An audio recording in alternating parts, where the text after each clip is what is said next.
السلام علیکم ورحمۃ اللہ وبرکاتہ۔ الحمد للہ رب العالمین والصلاة والسلام علی اشرف الانبیاء وسید المرسلین نبینا محمد وعلی آلہ وصحبہ اجمعین ومن تبعهم بإحسان إلى يوم الدین۔ اعوذ باللہ السمیع العلیم من الشیطان الرجیم من حمزه ونفخه ونفسه بسم اللہ الرحمن الرحیم۔ ومن آیاته ان خلق لکم من انفسکم ازواجا لتسکنوا الیها وجعل بینکم مودۃ ورحمۃ۔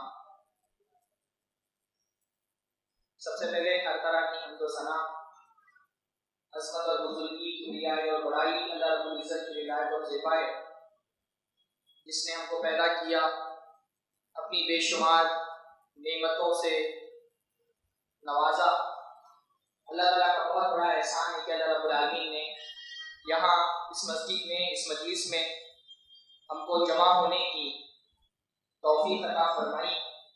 اللہ تعالیٰ کا بہت بڑا احسان ہے کہ اللہ تعالیٰ نے مجھ کو یہ سعادت بخشی کہ میں دین کی کچھ باتیں آپ لوگوں کی خدمت میں رکھوں۔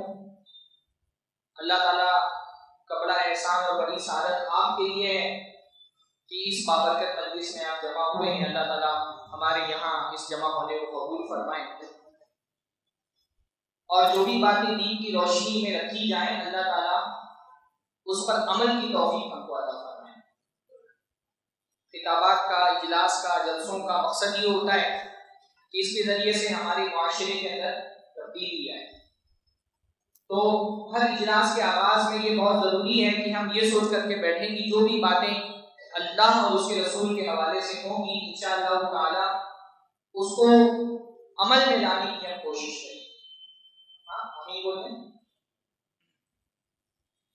موضوع تو مجھے دیا گیا ہے شادی جس کو لوگوں نے مصیبت بنا دیا، یا نکاح جس کو لوگوں نے مصیبت بنا دیا ہے، اور مجھے ضمنی بھی بہت سارے عناوین دے دیے گئے کہ ان ضمنی عناوین پر مجھے گفتگو کرنی ہے۔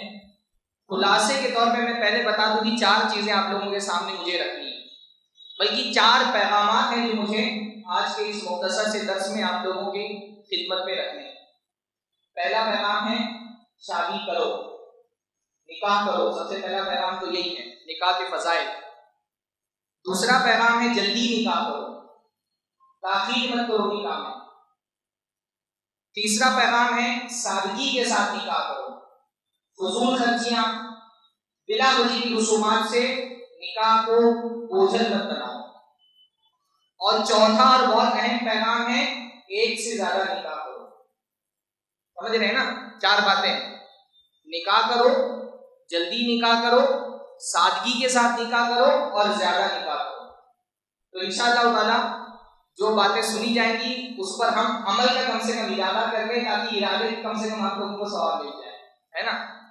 اچھا، میں یہ دیکھتا ہوں کہ نکاح کی بات آتی ہے تو کنواروں کے چہرے پر مایوسی چھا جاتی ہے، اور دوسرے نکاح کی بات آتی ہے تو شادی شدہ لوگ ان کی آنکھوں میں چمک آ جاتی ہے۔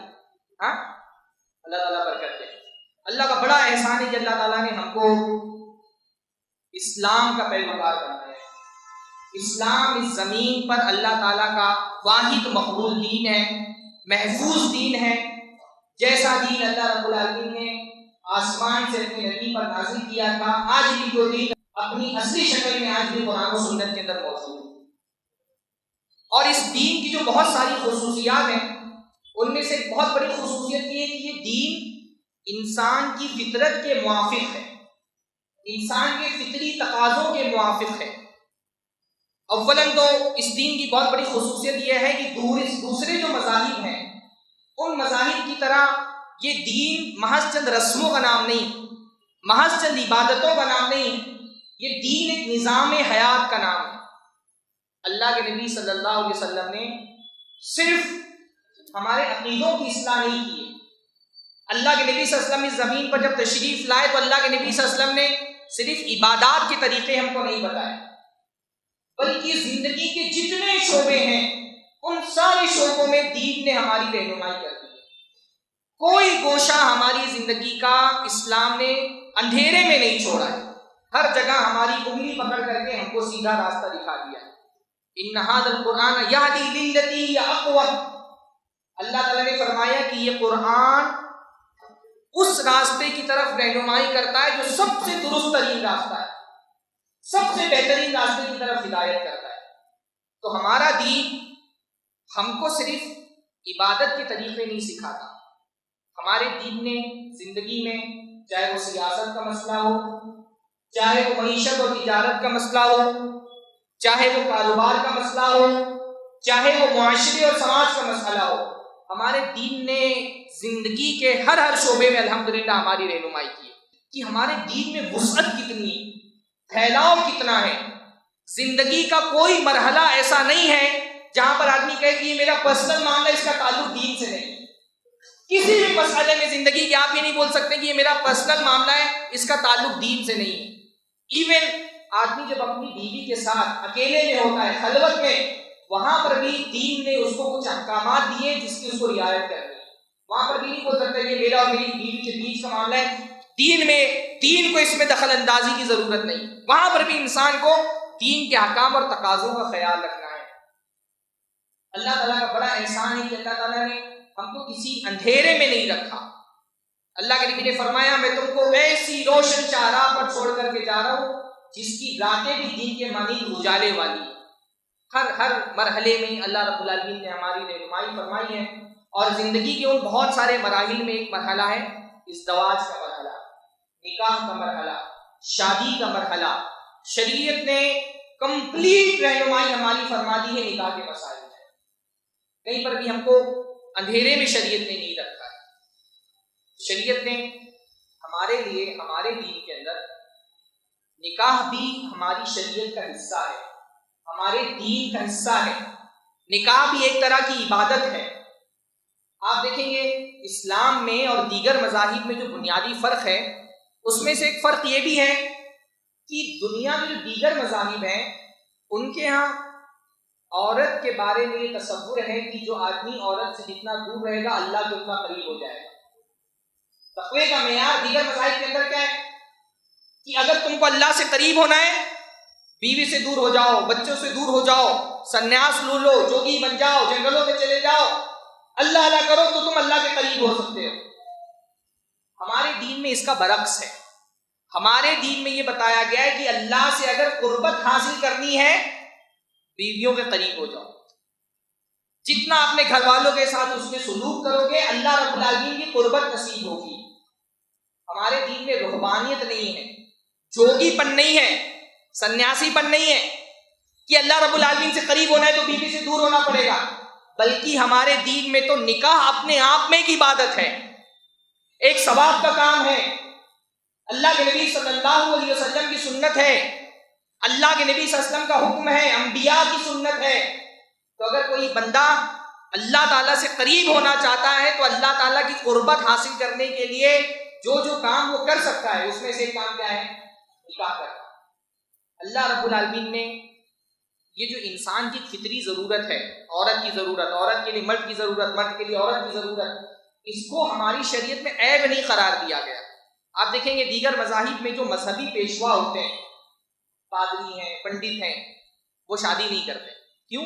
کیونکہ ان کے یہاں شادی ولایت کے خلاف ہے۔ کوئی آدمی اگر شادی کر لے تو وہ اللہ کا ولی نہیں ہو سکتا، اور ہمارے یہاں کسی کو اللہ کا ولی بننا ہے تو وہ زیادہ سے زیادہ شادیاں کرے، ولایت میں اس کا مرتبہ بلند ہوگا انشاءاللہ تعالی شادیاں کرنے سے، کیونکہ یہ انسان کی ضرورت ہے۔ ہمارا دین انسان کی ضرورتوں کا خیال رکھتا ہے۔ اللہ تعالیٰ نے قرآن مجید میں جہاں انسان کی ضرورتوں کا بیان کیا، اس کی فطرت کے تقاضوں کا بیان کیا، تو اللہ تعالیٰ نے سب سے پہلے کیا فرمایا؟ زُيِّنَ لِلنَّاسِ حُبُّ الشَّهَوَاتِ مِنَ النِّسَاءِ وَالْبَنِينَ وَالْقَنَاطِيرِ الْمُقَنطَرَةِ مِنَ الذَّهَبِ وَالْفِضَّةِ۔ کون کون سی چیزیں انسان کو محبوب ہوتی ہیں؟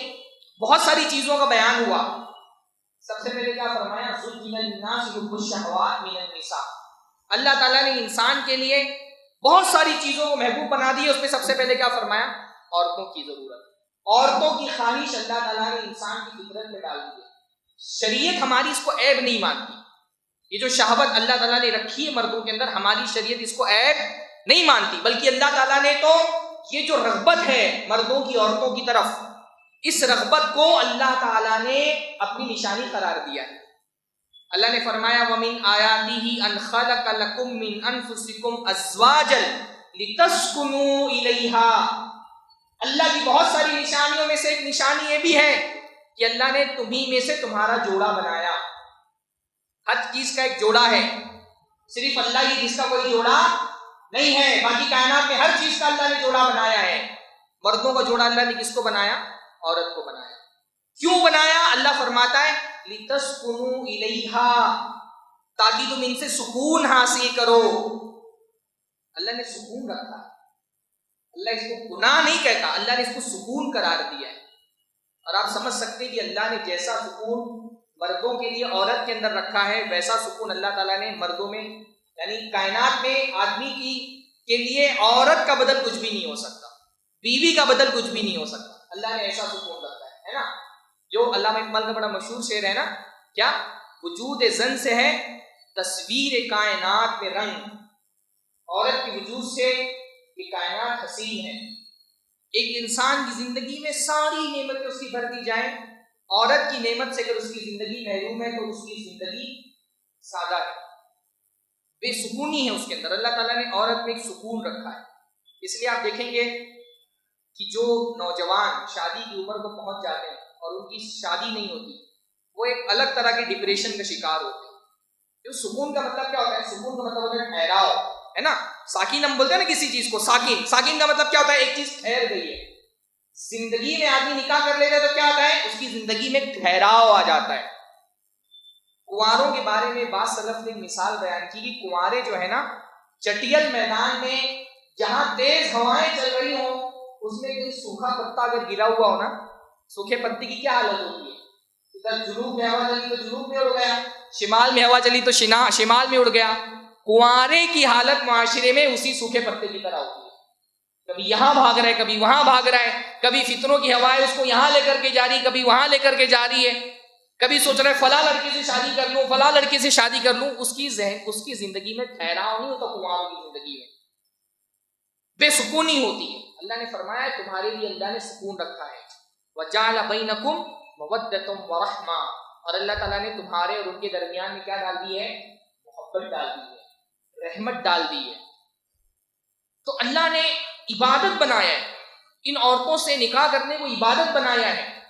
اللہ کے نبی صلی اللہ علیہ وسلم کی سنت ہے کہ اللہ کے نبی نکاح کرتے تھے۔ آپ عقد نکاح کرتے، عقد نکاح سے آپ کے ثواب میں اضافہ ہونا شروع ہو جاتا ہے۔ صرف نکاح آپ کریں، ایجاب و قبول، آپ کو ثواب کم از کم عقد کا ثواب آپ کو مل جائے۔ کیوں؟ کیونکہ نکاح کرنا پیارے نبی محمد رسول اللہ صلی اللہ علیہ وسلم کی سنت ہے۔ بعض صحابہ ازواج مطہرات کے پاس آئے اور اللہ کے نبی کے معمولات کے بارے میں پوچھا، تو بیویوں نے بتایا جو بھی اللہ کے نبی کے معمول تھے۔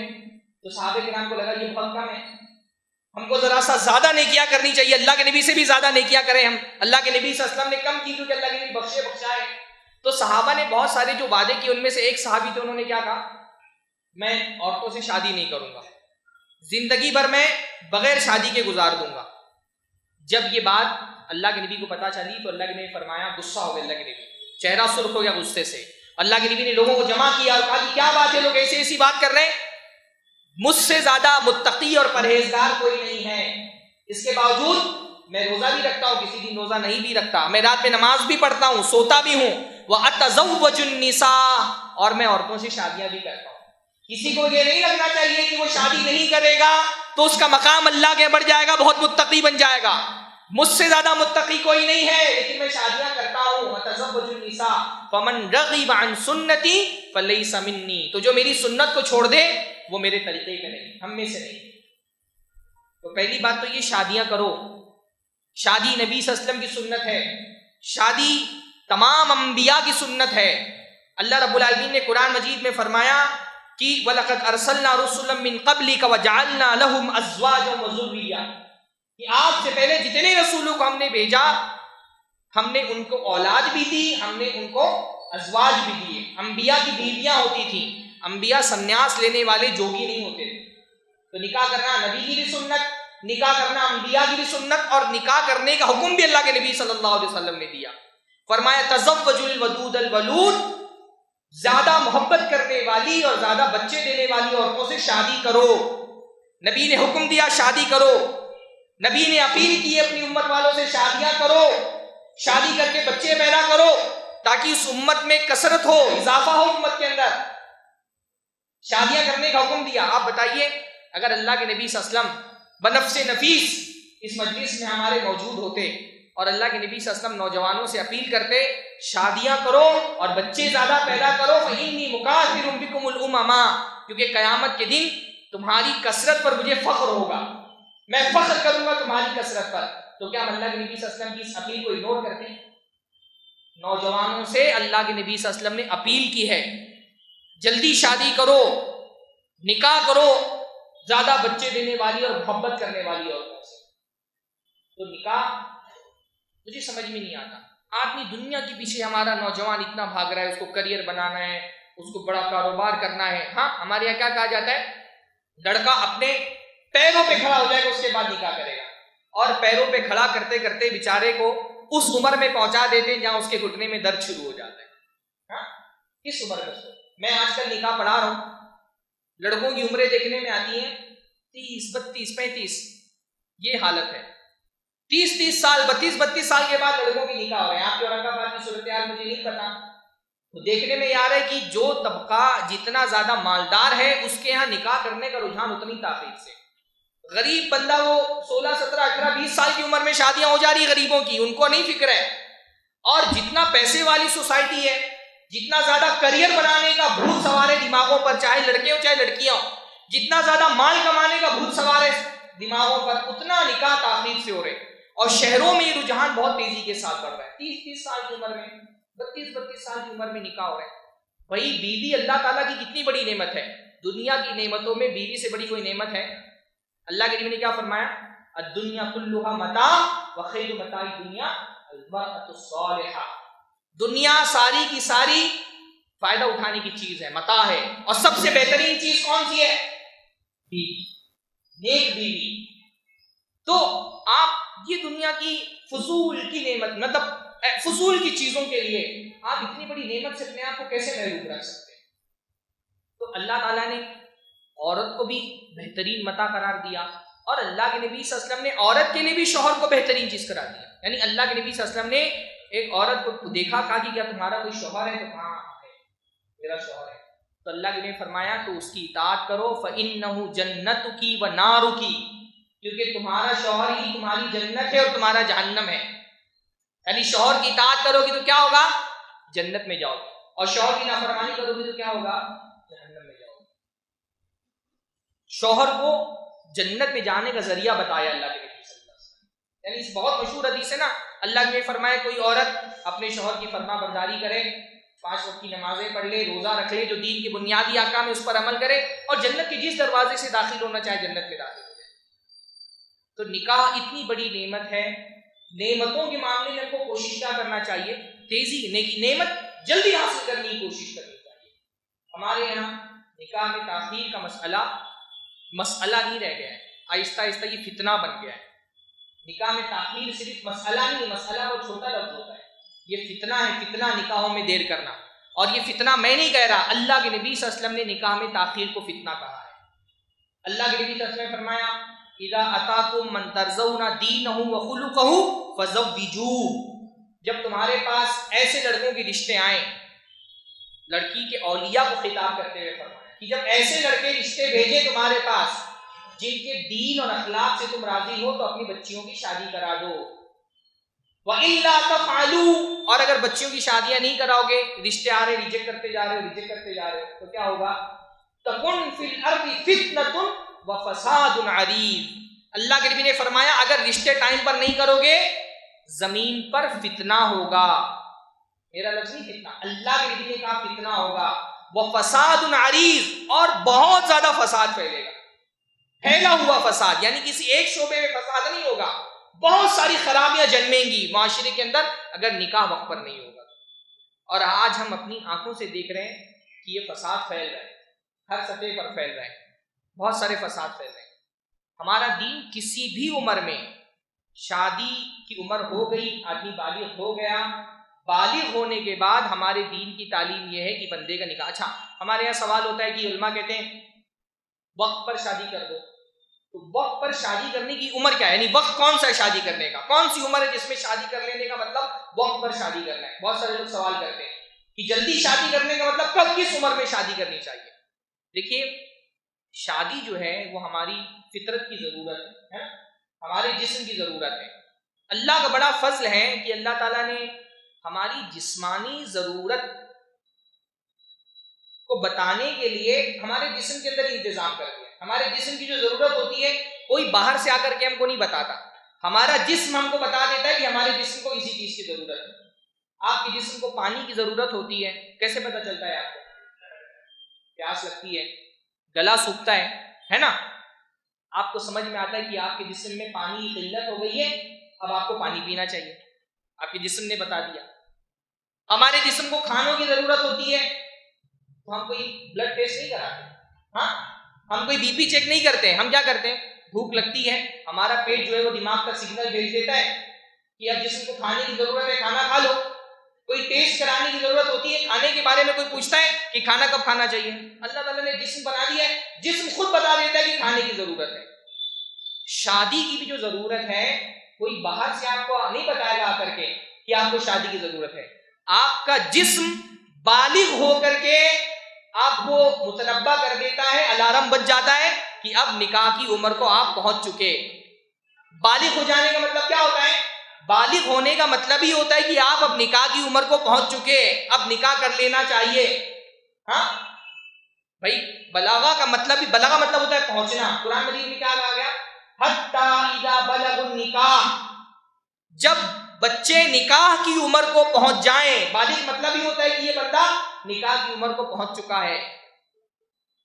نوجوان بالغ ہو گیا، خواب اس کو آنے لگے، خواب اس کو ستانے لگے، اب اس کا مطلب اس کا جسم تقاضا کر رہا ہے کہ اس کو ساتھی چاہیے کوئی. جسم نے اپنا تقاضا رکھ دیا ہے، لڑکی بالغ ہو گئی، اس کے پیریڈ شروع ہو گئے، اس کا مطلب اس کے جسم نے تقاضا کر دیا کہ یہ عورت، یہ لڑکی اب شادی کے لائق ہو چکی ہے. اس کے اندر جو ایک ممتا کا جذبہ ہے وہ پیدا ہو چکا ہے، اور یہ ممتا کا جذبہ اب تقاضا کر رہا ہے کہ اس کا نکاح کر دیا جائے، یہ ماں بن جائے، اب اس کی گود ہری ہونی چاہیے. جسم بتا دیتا ہے. بالغ ہو جانے کا مطلب اب نکاح کرا دینا چاہیے. جسم نے خود بتا دیا کہ نکاح کی عمر ہو گئی. باہر سے آ کر کے آپ کو کوئی نہیں بتائے گا کہ اب نکاح کی عمر ہو گئی. اور نکاح کی عمر ہو جائے تو فوراً نکاح کراؤ، ورنہ اللہ کے نبی نے کیا فرمایا؟ تکن فی الارض فتنہ، زمین پر فتنہ پھیلے گا. بے حیائی کا فتنہ، سب سے بڑا فتنہ نکاح میں تاخیر کرنے کی وجہ سے، سب سے بڑا فتنہ بے حیائی کا فتنہ، زنا کا فتنہ. آج فحاشی عام ہے، آج بے حیائی عام ہے، اس کا بہت بڑا سبب نکاحوں میں تاخیر کرنا ہے. آپ دیکھیے کہ ہمارے یہاں پر نکاح 33, 34, 35 سال کی عمر میں ہو رہے ہیں. نکاح کی ضرورت آدمی کی شروع ہو جاتی ہے 17 سال، 18 سال، 19 سال، 20 سال بہت زیادہ ہو گیا ہے. اب 20 سال میں جس نوجوان کی نکاح کی ضرورت شروع ہو گئی، اس کو آپ 30 سال تک کے بغیر نکاح کے بٹھا کر کے رکھیں گے ایسے معاشرے میں جس معاشرے میں تقویٰ نہیں ہے، دینداری نہیں ہے، بلکہ اس کے برعکس گناہوں کے راستے کھلے ہوئے، ہر جگہ پر انسان کی شہوتوں کو بھڑکا کر کے اس کو بھیڑیا بنانے کی کوشش کی جا رہی ہے نا. معاشرے میں ایک تو صحابہ کرام کا زمانہ تھا، دیندارانہ معاشرہ تھا، اس معاشرے میں انسان کی شہوتوں کو بھڑکانے کے اتنے اسباب نہیں تھے جتنے آج ہمارے دور میں. آدمی گھر سے باہر نکلتا ہے، سڑکوں پر بے حیائی کے ایسے نمونے ہیں، شادی شدہ آدمی کے لیے ضبط کرنا مشکل ہو جاتا ہے. موبائل کھول رہے ہیں وہاں بے حیائی، میگزین اٹھا رہے ہیں وہاں بے حیائی، ٹی وی آن کر رہے ہیں وہاں بے حیائی، یوٹیوب پہ کوئی عالم دین کا تقریر سننے کے لیے، درس سننے کے لیے یوٹیوب کھول رہا ہے، وہاں اس کو بے حیائی دکھائی دے رہی ہے. ہر جگہ کیا ہو رہا ہے؟ انسان کی شہوتوں کو بھڑکانے کے بہت سارے اسباب ہیں. ایسے معاشرے میں آپ یہ سوچتے ہیں کہ 20 سال میں جو ایک ضرورت شروع ہو گئی تھی نوجوان کی، 30 سال تک کہ وہ روزہ رکھے گا. ہاں اللہ کے نبی نے کیا فرمایا؟ جس کے اندر طاقت نہ ہو وہ روزہ رکھے، روزہ رکھنے سے نفس میں کنٹرول کرنے کی طاقت پیدا ہوگی. ایسے معاشرے میں جہاں تقویٰ نہیں ہے وہاں آپ نوجوان سے یہ توقع تو نہیں کر سکتے نا کہ وہ روزہ رکھ کر کے اپنی ضرورتیں مان لے گا. اس کا نکاح نہیں کرائیں گے تو کیا ہوگا؟ حرام کاری کی طرف اس کی رغبت ہوگی، بے حیائی عام ہوگی. اپنے بچوں کو اگر زنا سے، فحاشی سے، بے حیائی سے اگر بچانا چاہتے ہیں، اپنی بچیوں کو اگر فحاشی اور بے حیائی سے بچانا چاہتے ہیں، سب سے پہلے ان کا نکاح کریں. اچھا، بے دین جو نوجوان ہوتا ہے اس کا اگر وقت پر شادی نہ کی جائے تو اس کے لیے تو یہ ہے کہ وہ بے حیائی کے راستوں پر جا کر کے اپنی ضرورتیں پوری کرتا ہے. جو دیندار نوجوان ہوتا ہے اپنی نفس پر قابو کر لیتا ہے. پر نفس ایک چیز کا اگر تقاضا ہے، آپ اس کو پورا نہیں کریں گے نفس کے تقاضوں تو کیا ہوگا؟ جسم کو نقصان پہنچنا شروع ہو جاتا ہے نا. آپ نے سیب دیکھا ہے کہ سیب کا پیڑ ہوتا ہے، کوئی بھی پھل کا جو پیڑ ہوتا ہے، پھل جب پک جاتا ہے اس کے بعد کیا کیا جاتا ہے؟ اس کو توڑ لیا جاتا ہے. اگر پھل پکنے کے بعد اس کو توڑا نہیں جائے تو کیا ہوگا؟ کیڑے پڑنا شروع ہوں گے نا. کوئی چیز اگر پک جائے اور اس کو وقت پر استعمال نہ کیا جائے تو کیا ہوتا ہے؟ کیڑے پڑنا شروع ہوتے ہیں. یہ جتنے کنوارے بیٹھے ہوئے نا جن کا نکاح نہیں ہو رہا، یہ پکے ہوئے پھل ہیں، ان کو جلدی سے جلدی توڑ دیا جائے اور جس کی جھولی میں ڈالنا ہے ڈال دیا جائے. اگر ان کو وقت پر نہیں توڑا گیا تو کیا ہوگا؟ پھر کیڑے لگنا شروع ہوں گے اور کیڑے لگ رہے ہیں. دیکھیے انسان کی جسمانی کچھ چیزیں جو ہے نا وہ حیا سے کے تقاضوں کے خلاف ہوتی ہیں لیکن بولنی پڑتی ہیں. ہمارے معاشرے میں ہم لوگ نکاح طلاق کے خلا کے بہت سارے مسائل دیکھتے ہیں نا. اس زمانے میں بہت زیادہ مسائل ایسے آ رہے ہیں، لڑکی کی شادی ہوئی 2 مہینہ 4 مہینہ سال بھر بعد وہ بول رہی کہ مجھے کھلا لینا ہے. کیوں لینا ہے؟ لڑکا کسی لائق 30 سال 32 سال تک کے جب نوجوان کی شادی نہیں کرائیں گے، جسمانی صلاحیتیں جو استعمال نہیں ہوتی ہیں ان کے ساتھ کیا پرابلم ہوتا ہے؟ وہ ختم ہو جاتی ہے. کوئی بھی جسمانی صلاحیت اگر آپ اس کا استعمال نہیں کریں گے تو کیا ہوگی؟ وہ آہستہ آہستہ ختم ہو جائے گی. انسان کے جسم کو اللہ تعالیٰ نے ایسے ہی بنایا ہے نا. بھائی آپ کو اپنی طاقت بڑھانی ہوتی تو آپ کیا کرتے ہیں؟ جم میں جاتے ہیں. جتنا زیادہ آپ جم میں جائیں گے، جتنا آپ جسم کو محنت میں لگائیں گے، اتنا کیا ہوگا؟ باڈی آپ کی بڑھے گی، طاقت آپ کے اندر پیدا ہوگی. کوئی چیزیں جتنا یاد کرتے ہیں اتنا آپ کا میموری کا پاور کیا ہوتا ہے؟ بڑھتا ہے. اور یاد کرنا چیزوں کو چھوڑ دیں گے تو کیا ہوگا؟ دماغ کی یاد کرنے کی صلاحیتیں. ساری انسان کی صلاحیتوں کا معاملہ یہ ہے، آپ جتنا استعمال کرتے ہیں اتنا کیا ہوتا ہے؟ اس میں اضافہ ہوتا ہے. یہ جو اللہ رب العالمین نے شہوت رکھی مرد کے اندر، اگر یہ وقت پر استعمال نہیں ہوگی تو کیا ہوگا؟ یہ ختم ہوتے ہوتے ختم ہو جاتی ہے. پھر 30 سال 32 سال پر نکاح ہو رہے، پتہ چلا کہ 2 مہینے 4 مہینے کے بعد بیویاں چھوڑ کر کے جا رہی ہیں کیونکہ آدمی اس کے لائق نہیں رہ گیا. اس لیے شریعت جو ہے وہ کسی بھی مرحلے میں عمر کے، آپ کنواروں کو تو جانے دیں، ہمارے دین میں بوڑھے آدمی کا بھی بغیر بیوی کے رہنا پسندیدہ نہیں سمجھا گیا ہے. بوڑھا ہو گیا آدمی، اس کی شہوتیں کمزور ہو گئی ہیں. اللہ تعالیٰ نے فرمایا وَأَنكِحُوا الْأَيَامَ مِنكُمْ وَالصَّالِحِينَ مِنْ عِبَادِكُمْ وَإِمَائِكُمْ کہ تم میں سے جو بغیر نکاح کے ہیں ان کی شادیاں کراؤ.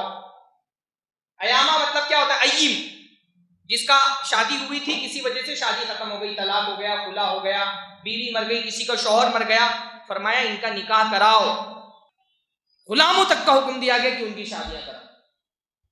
اور ہمارے زمانے میں پیروں میں پیسوں کی غلامی کی زنجیریں ایسی بندھی ہوئی ہیں کہ بندہ پیسہ کمانے کے چکر میں، پہلے ہوتا تھا نا کہ لڑکے سے کہا جاتا تھا 10ویں کر لے گا تو اس کا نکاح کرا دیا جائے گا، ہاں، پھر ہوا کہ 12ویں کے بعد نکاح کرایا جائے گا، پھر ہوا گریجویشن کے بعد نکاح کرایا جائے گا، پھر یہ ہونے لگا ہے اب کہ بھائی وہ کاروبار اس کا چل جائے تو نکاح کرایا جائے گا، پھر یہ کہ جو ہے وہ کریئر اس کا بن جائے، خود کا گھر لے لے تب نکاح کرایا جائے گا. اتنے بڑے بڑے معیارات مت رکھیے. بیوی لا رہے ہیں نا، بھئی بیوی آپ کے گھر میں آ جائے گی، کتنا خرچہ بڑھ جائے گا. آج تک کہ آپ نے کسی کے بارے میں سنا کہ وہ بیچارہ بہت امیر تھا اور بیوی آتے ساتھ گھر میں فاقہ کشی شروع ہو گئی؟ اللہ رزق دینے والا ہے. مال کی وجہ سے لوگ شادیاں نہیں کر رہے ہیں، مال کی وجہ سے. اللہ تعالیٰ نے، حضرت عمر کا ایک قول ہے، وہ فرماتے تھے کہ مجھے اس شخص پر تعجب ہوتا ہے جو غنا کو یعنی مالداری کو نکاح کے علاوہ کہیں اور تلاش کرے. غنا چاہتا ہے، مالداری چاہتا ہے لیکن نکاح نہیں کر رہا. مجھے اس پر تعجب ہوتا ہے کیونکہ اللہ تعالیٰ نے قرآن مجید میں صرف نکاح ہے جس کے ساتھ غنا کا وعدہ کیا ہے. آدمی اگر غنا چاہتا ہے تو اس کو کیا کرنا چاہیے؟ نکاح کرنا چاہیے، کیونکہ قرآن مجید میں اللہ تعالیٰ نے غنی کرنے کا وعدہ کس سے کیا ہے؟ جو نکاح کرے. اللہ تعالیٰ نے فرمایا ان یکونوا فقراء یغنیہم اللہ من فضلہ، اگر یہ فقیر ہوں گے اللہ اپنے فضل سے ان کو غنی کر دے گا. زیادہ معیارات مت قائم کریے نکاح میں. بیسک چیزیں دیکھیں. بہت بڑا شادی میں تاخیر کا یہ بھی بہت بڑا مسئلہ ہے نا, معیارات بہت عجیب ہو گئے. بھئی لڑکی کا تو سب سے بڑا مسئلہ ہو گیا ہے حسن کا, کون سی خوبصورت لڑکی چاہیے. اچھا ٹھیک ہے, ہماری شریعت نے اتنا تو انسان کی فطرت کا خیال رکھا ہے کہ انسان اپنے حساب سے دیکھ لے, اس کو لڑکی سے شادی کرنی ہے, دیکھ لے کہ اس کے حساب سے لڑکی خوبصورت ہے کہ نہیں خوبصورت ہے. شریعت اتنی پابندی نہیں لگاتی. بعض لوگ جو اتنا اوور دینداری جن کے اندر ہوتی ہے نا, وہ بولتے ہیں صورت مت دیکھو سیرت دیکھو. یہ دین کا تقاضا نہیں کہ صورت دیکھنا نہیں ہے. اللہ کے نبی, ایک صحابی جو ہے وہ نکاح کرنے جا رہے تھے, تو اللہ کے نبی صلی اللہ علیہ وسلم نے کہا کہ لڑکی کو دیکھ لو, جس لڑکی سے شادی کرنے جا رہے ہو اس کو دیکھ لو. ہاں, کیونکہ وہ انصار کی عورت سے شادی کر رہا ہے, تو کہا کہ فی اعین الانصار شیء, انصار کی عورتوں کی آنکھوں میں کچھ ہوتا ہے تو دیکھ لو, دیکھ کر کے شادی کرو. تو اگر کوئی آدمی اس کے لیے خوبصورتی معیار ہے تو اس میں کوئی حرج کی بات نہیں ہے کہ وہ دیکھ لے اس کے حساب سے پسندیدہ ہے کہ نہیں پسندیدہ ہے. لیکن ہمارے یہاں بڑا مسئلہ یہ ہے نا کہ شادی سے پہلے لڑکا ہی ہے جو لڑکی کو نہیں دیکھتا ہے. بھئی خوبصورتی کس کے لیے معیار ہے؟ جس لڑکے نے شادی کرنی ہے اس کے لیے معیار ہے نا کہ لڑکی خوبصورت ہے کہ خوبصورت ہے. پر ہمارے یہاں خوبصورتی دیکھنے کے لیے کون جاتا ہے؟ ماں جائے گی, بہنیں دیکھیں گی خوبصورت ہے کہ نہیں ہے, باپ دیکھے گا خوبصورت ہے کہ نہیں, بھائی دیکھنے جا رہا ہے خوبصورت ہے کہ نہیں, ایون بہنوئی بھی دیکھنے جا رہا ہے خوبصورت ہے کہ نہیں. بھائی خوبصورتی ٹھیک ہے, کسی کے لیے معیار ہے, کوئی لڑکا اپنے آپ میں دیکھ لے کہ اس کو لڑکی اس کے معیار کے حساب سے خوبصورت ہے کہ نہیں. لیکن ماں کو کیا ضرورت ہے خوبصورتی کی بنیاد پر رشتے ریجیکٹ کرنے کی؟ ہاں, بہنیں ریجیکٹ کر رہی ہیں رشتہ کہ خوبصورت نہیں ہے, بہن کو زندگی گزارنی ہے اس کے ساتھ میں, بہنوں ہی خوبصورتی دیکھ کر کے رشتہ ریجیکٹ کر رہا ہے. تو پہلی بات یہ کہ خوبصورتی دین کے اندر اگر کسی کے لیے معیار خوبصورتی ہے وہ دیکھ لے, لیکن پورا گھرانہ جب تک کہ خوبصورتی میں متفق نہ ہو جائے تب تک نکاح نہیں ہوگا. یہ شریعت کا تقاضا نہیں ہے. لڑکا دیکھے خوبصورت ہے, اس کو اپنے حساب سے خوبصورت چاہیے. تو اچھا یہ بھی بہت بڑا مسئلہ ہے کہ خوبصورتی میں بھی اتنی خوبصورتی کو معیار مت بنا دیجیے کہ آپ حور ہی تلاش کر رہے ہیں. ہمارے معاشرے میں ایک مقابلہ چل رہا ہے, جتنا پیسے والا لڑکا ہے اس کو اتنی خوبصورت لڑکی چاہیے, اور جتنی خوبصورت لڑکی ہے اس کا توقع ہے کہ اس کو اتنا ہی پیسے والا لڑکا ملے گا. مقابلہ چل رہا ہے, عجیب خوبصورتی کے معیار بنا دیے گئے. ہاں, بال اتنے بڑے ہونی چاہیے, ہائٹ اتنی ہونی چاہیے, وزن اتنا ہونا چاہیے. کبھی کبھی وہ نکاح نامہ میں جو بایو ڈاٹا ہوتا ہے نا نکاح کا, وہ آتا ہے ایک ایک ڈیٹیل. ایون مطلب پہلے یہ ہوتا تھا کہ بھائی رنگ گورا کالا دو ہی معلوم تھا لوگوں کو, گورا کالا یا ساولا. اب رنگوں کی اتنے زیادہ ویرائٹیز ہو گئی ہیں کہ یہ پتہ نہیں کیا اسنو وائٹ, ملکی وائٹ, کون سے وائٹ ہیں. خوبصورتی میں سفیدی میں بھی پھر بہت ساری ویرائٹیز نکل گئی ہیں. اتنا معیار مت بنائیے. عورت کتنی بھی, یعنی ٹھیک ہے انسان خوبصورت لڑکی تلاش کرتا ہے, ہمارے دین نے اس کو منع نہیں کیا ہے, لیکن اس حد تک کہ آپ معیار بنا دیں کہ آپ کے معیار کو کوئی لڑکی نہیں مل رہی ہے, پھر وہی صورتحال ہو جائے گی نا کہ ایک صاحب جو ہے وہ ہمارے گاؤں کے تھے, تو جب کمارگی ان کی عمر کو پہنچے, بلوغت کی عمر کو, تو انہوں نے 10 شرطیں لگائیں کہ ان 10 شرطوں میں کوئی لڑکی ملے گی تو وہ کہتا ہے تلک عشرۃ کاملہ, یہ 10 شرطیں ہیں, ان 10 شرطوں میں کوئی لڑکی ملے گی تو میں نکاح کروں گا. اب وہ لڑکی رشتے آ رہے, ریجیکٹ کرتے جا رہے, عمر بڑھتی جا رہی ہے, اور شرطیں جو ہے وہ کم سے کم ہوتی جا رہی ہیں. پہلے 10 تھی, پھر عمر زیادہ بڑھ گئی تو 9 ہو گئی, پھر 7 ہو گئی, پھر 8 6 ہو گئی, 5 ہو گئی. آخر میں آتے آتے اس عمر کو پہنچ گئے کہ بھائی عورت مل جائے بس نکاح کر لینا. ہاں, عورت مل جائے تو نکاح کر لینا ہے. اب تک ان کی شادی نہیں ہوئی, اب تک کہ وہ بوڑھے ہو کے کماری رہے. اتنا معیار مت بڑھائیے, نہ لڑکی والے معیار بنائے نہ لڑکے والے معیار بنائے. رشتے صرف لڑکے ریجیکٹ نہیں کر رہے, لڑکیاں بھی بہت رشتے ریجیکٹ کر رہی ہیں. ہاں, عجیب ہی معیار ہے. باپ کو دیندار لڑکا چاہیے, چلو ٹھیک ہے, اچھی بات ہے, دین کو معیار بنا لیں. ماں کو پیسے والا لڑکا چاہیے, اور بیٹی کو خوبصورت لڑکا چاہیے. اب کوئی رشتہ آ رہا ہے دین کی وجہ سے ریجیکٹ کر دیا, چلیے بات سمجھ میں آتی ہے. کوئی رشتہ آ رہا ہے ماں کو نہیں پسند آ رہا, جتنا ماں کو پیسے چاہیے تو اتنے نہیں مل رہے. کوئی رشتہ آ رہا ہے عورت ریجیکٹ کر دے رہی ہے. ریجیکٹ کرتے یعنی لڑکی جو ہے وہ آپس سے آنٹی بن جاتی ہے. پھر گھر والے سوچتے ہیں کہ جو پہلے رشتے آتے تھے ویسا ہی کوئی رشتہ ہے تو نکاح کر دے, وہ پہلے والے رشتے بھی آنا ختم ہو جاتے ہیں. 35 سال کی لڑکیاں کنواری بیٹھی ہوئی ہیں.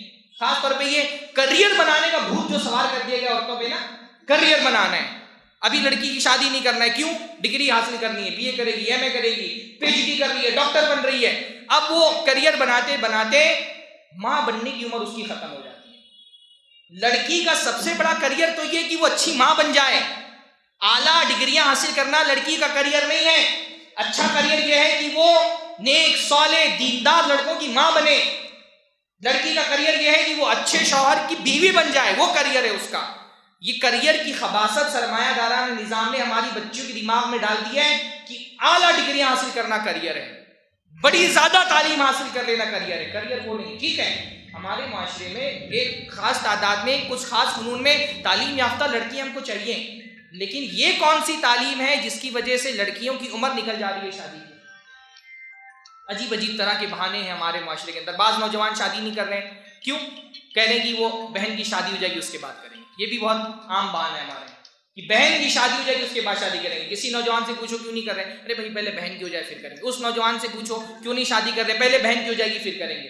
تو بھائی سب اپنی بہن کے انتظار میں بیٹھے ہوئے، تو بہنوں سے شادی کون کرے گا؟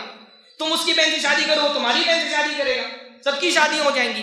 ہر آدمی سے انتظار میں کہ میری بہن کی ہو جائے گی تو میں کروں گا، تو تم بھی شادی نہیں کر رہے، تم بھی شادی نہیں کر رہے، تو بہنوں سے شادی کون کرے گا جب سارے بھائی تمہارے ہی بیٹھے رہیں گے؟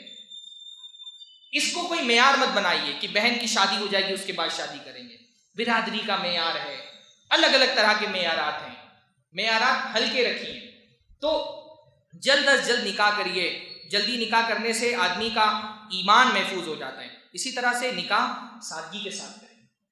ہمارا دین آسان ہے نا، اللہ تعالیٰ نے جو دین ہم کو دیا ہے وہ آسان ہے، اور ہمارے دین ہی کا حصہ کیا ہے؟ نکاح۔ تو جیسے ہمارا دین آسان ہے ویسے ہی نکاح بھی ہمارے دین کے اندر کیا ہے؟ اللہ تعالیٰ نے بہت آسان رکھا ہے۔ نکاح کس چیز کا نام ہے؟ لڑکے نے لڑکی کو خطبہ دیا، خطبہ کون دیتا ہے؟ رشتے کا پیغام کون بھیجے گا؟ لڑکا بھیجے گا۔ یہ بھی ہمارے معاشرے میں بہت بڑا مسئلہ ہے۔ اب صورتحال معاشرے کی ایسی ہو گئی ہے کہ لڑکا رشتے نہیں تلاش کر رہا، لڑکی کے پاس تو بایو ڈیٹا بھرے ہوئے ہیں، اب لڑکیاں تلاش کر رہی ہیں۔ حالانکہ جو اسلامی سماج ہوتا ہے اس میں رشتہ کون تلاش کرتا ہے؟ ان تبتغوا باموالکم، اللہ تعالیٰ نے مردوں سے کہا کہ تم اپنا مال لے کر کے رشتے تلاش کرو۔ اللہ کے نبی کے زمانے میں رشتوں کے پیغامات کون بھیجتے تھے؟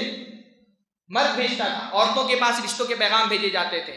ہاں ٹھیک ہے، کبھی کسی صورت میں کوئی لڑکی والا بھی اپروچ کر سکتا ہے لڑکیوں کو کہ میری بیٹی سے آپ شادی کر لیں، یا کسی اس کے باپ سے کہہ دے کہ اپنے بیٹے کی شادی میری بیٹی سے کرا دیں، لیکن اصل کیا ہے؟ پیغام کس کی طرف سے جانا چاہیے؟ پیغام جانا چاہیے لڑکے کی طرف سے۔ لیکن ہمارے یہاں کیوں نہیں ہو رہا؟ ابھی انشاءاللہ میں آگے اس پر بات کروں گا۔ تو کیا ہے؟